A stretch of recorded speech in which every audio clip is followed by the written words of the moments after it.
De l'art, un mot, un face-à-face. Cartel. Qui a peur du vide ? Pour débuter notre série sur la blancheur, voyons ensemble qui sont les dangereux subversifs qui, dans l'histoire de l'art, ont osé jouer, avec retenue, sur le peu, le blanc, le silence. On peut donner quelques exemples qui sont des exemples assez fameux. Jean-Charles Verne. Il y a évidemment le carré blanc sur fond blanc de Kazimir Malevich, qui est ce tableau peint en 1918 qui fait suite au fameux carré noir sur fond blanc et qui évidemment stigmatise les pires choses. C'est-à-dire que là, on touche à l'incompréhensible, à l'incompréhension du grand public, au sobriquet, aux moqueries, etc. Bon. Il y a, c'est peut-être un petit peu moins connu, mais les white paintings que Robert Rauschenberg, immense artiste américain, réalise en 1951, qui sont des peintures totalement blanches. Et il y a la partition de John Cage, qui est une partition vierge d'une composition qui date aussi de 1951, qui est célébrissime et qui s'appelle 4 minutes 33. 4:33, et c'est 4 minutes 33 de silence. Le pianiste ou l'orchestre, ça peut être un orchestre philharmonique, le ou les musiciens s'installent face à un chef d'orchestre, si c'est un orchestre philharmonique, et ne jouent pas pendant 4 minutes 33. Avec 3 mouvements en plus. C'est-à-dire que cette partition, elle est séparée en 3 mouvements très clairs, mais 3 mouvements de silence absolu. On en reparlera un peu plus tard. Dans les œuvres très connues également, il y a le dessin de Willem de Kooning, qui date de 1953, qui s'intitule Erased de Kooning Drawing. C'est en fait un dessin de Willem de Kooning qui a été effacé par Robert Rauschenberg, celui qui a fait les white paintings que j'évoquais. Donc il prend un dessin de Willem de Kooning et il l'efface à la gomme. Et il l'intitule Erased de Kooning Drawing, dessin de Kooning effacé. Et il en fait une œuvre, mais une œuvre qui est l'effacement d'une œuvre antérieure. Bon, autre forme de blancheur. Il y a la célèbre exposition du vide d'Yves Klein en 1958. Donc Yves Klein ouvre une exposition dont le titre exact d'ailleurs n'est pas l'exposition du vide, mais la spécialisation de la sensibilité à l'état matière première en sensibilité picturale stabilisée.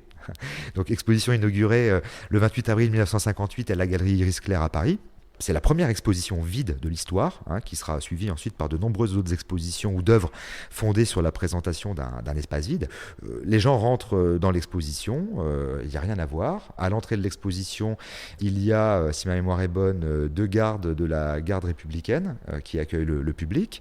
Les gens rentrent donc dans un espace que Klein a entièrement peint en blanc et il n'y a rien. Voilà, il n'y a rien, c'est donc une zone de sensibilité pure, à l'état pur. Yves Klein étant évidemment un des grands spécialistes de ce genre de choses.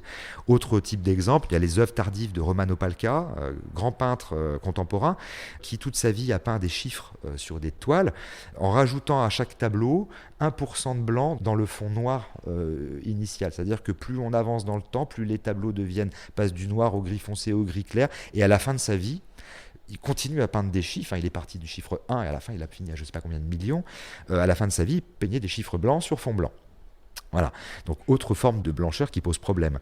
Et puis dans le domaine de la musique plus contemporaine, plus actuelle, il y a ce qu'on appelle les bruits blancs, les bruits blancs du rock noisy expérimental de Sonic Youth, la musique drone, je pense à un groupe comme Sun Ho par exemple, où on est face à des grandes plages musicales très stagnantes, des grands riffs de guitare qui n'en finissent plus, qui sont comme des clusters sonores où rien ne se passe, sinon une nappe de son granuleuse, généralement diffusée avec un volume très fort, et c'est ce qu'on appelle un bruit blanc.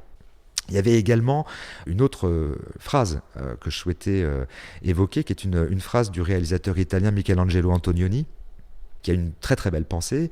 Il dit, ou il écrit plutôt, dans un de ses livres qui s'appelle « Ce bowling sur le Tibre », il dit « Je regarde à nouveau par la fenêtre, le froid vif anime un paysage tout blanc, et c'est ce blanc qui me donne l'impression de me trouver devant une page immaculée sur laquelle il faut tout recommencer à écrire, ou bien devant un grand écran qu'il faut remplir. » Donc il y a cette chose très belle, cette espèce de comparaison entre le paysage, la blancheur d'un paysage, et la vacuité de la page sur laquelle on va écrire, ou de l'écran de cinéma qu'il faut remplir, vacuité qui finalement offre toute la puissance possible. C'est Giorgio Agamben, un philosophe italien, qui disait que Cartel. La puissance d'un artiste, Par Jean-Charles Verne. C'est aussi la puissance de ne pas faire. Jean-Charles Verne est critique d'art et directeur du FRAC Auvergne. Cartel est à retrouver en téléchargement sur toutes les plateformes de podcast.